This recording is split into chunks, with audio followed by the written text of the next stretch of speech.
more analysis on that from Peter Mathews, who is a professor of political science at Cypress College in Los Angeles. Thank you so much for joining us on the program, Peter. Thank Now, you. we saw Sanders take the lead at one stage with Biden creeping up from behind him, but now we're seeing the opposite happening here. How do you see the rest of the fight to be the Democrats' presidential candidate?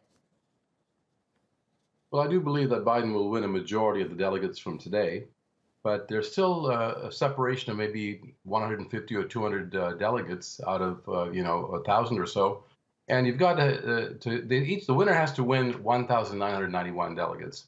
So, given that there was a large sweep in the election today toward Biden, that's put a big challenge for Sanders to be able to catch up. But it's not impossible, and I think the debate that's coming up in a week will have a major impact because it's the first debate where they'll be going one-on-one against each other with two different visions for America, two very distinct visions for America.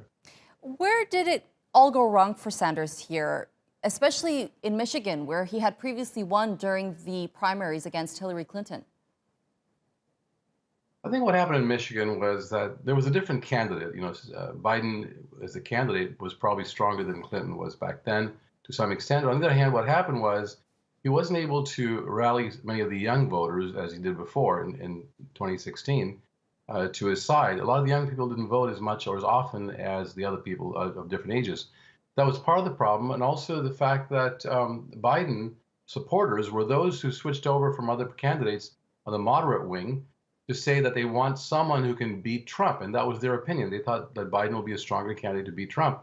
I'm not sure that's actually very accurate. We'll have to wait and see, because both candidates have their own strengths and certainly some weaknesses, but Biden has not been tested fully as a presidential candidate one-on-one against Trump yet. We have to wait and see what happens on Tuesday. We will indeed. Do you think it's highly likely that Bernie Sanders will drop out of the race and endorse Biden, sorry? I don't think he'll do it yet. I think for sure he's going to be debating Biden on Tuesday because he wants to be able to get his ideas out there. Because as he said before, this is not just a presidential election. This is a movement, a social movement in the tradition of the civil rights movement, the women's equality movement, and many other movements in America that made really big change.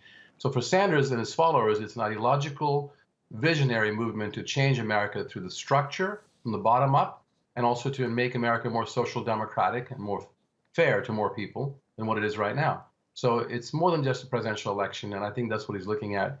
How can he rally people still on these ideas and still not damage the party's chances in November? All right, Peter Mathews, thank you so much for that analysis. That's Professor of Political Sciences at Cypress College, Peter Mathews, joining us from Los Angeles.